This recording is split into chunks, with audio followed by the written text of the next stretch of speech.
అరిటాకులు, బంతిపూల దండల తోరణాలు, పండ్లు ఫలాలతోటి అలంకరణలు, అబ్బా ఎటు చూసినా పచ్చదనమే పచ్చదనం పో. చూస్తున్నారా? అసలు ఇది ఒక పోలింగ్ సెంటర్ అంటే నమ్ముతారా ఎవరన్నా? కానీ నిజంగా అదే. వరంగల్ జిల్లాలో ఉన్న గీసుకొండ, గంగాదేవిపల్లి, నల్లబెల్లి అనే 3 ఊర్లలో గిట్లనే చేసిర్రు ఏర్పాట్లు. మామిడాకుల తోరణాలు, రంగురంగుల ముగ్గులతోటి ఓటర్ మహాశయులకు సాదర స్వాగతాలే ఏర్పాటు చేసిర్రు. వరంగల్ జిల్లా కలెక్టర్ సత్యశారదాదేవి మేడం ఇచ్చిన ఐడియా నటిది. మస్తుందిలే. బయటూరికెళ్ళి ఓటేస్తేందుకు ఊరికొచ్చేటోళ్ళు అయితే అసలు మనం వచ్చింది పోలింగ్ సెంటర్కేనా పెళ్లి మండపానికా అని పరిశాన ఇతర కావచ్చు. ఇంకా చూడు, ఓటేసినాక ఫోటో దిగేందుకు సెల్ఫీ స్పాట్లు కూడా ఏర్పాటు చేసిర్రు. పెద్ద మనిషి దిగింది ఇట్లా.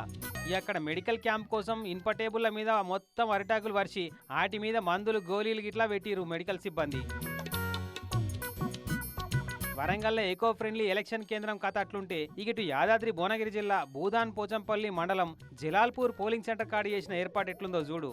పచ్చటి మొక్కలు, పూల తోరణాలు, ముగ్గులు, కొబ్బరి మఠాలతోటి స్వాగత తోరణాలు ఏర్పాటు చేసి ఓటర్లకు స్వాగతం పలికిరు జిల్లా అధికారులు, కలెక్టర్ సారిగిన.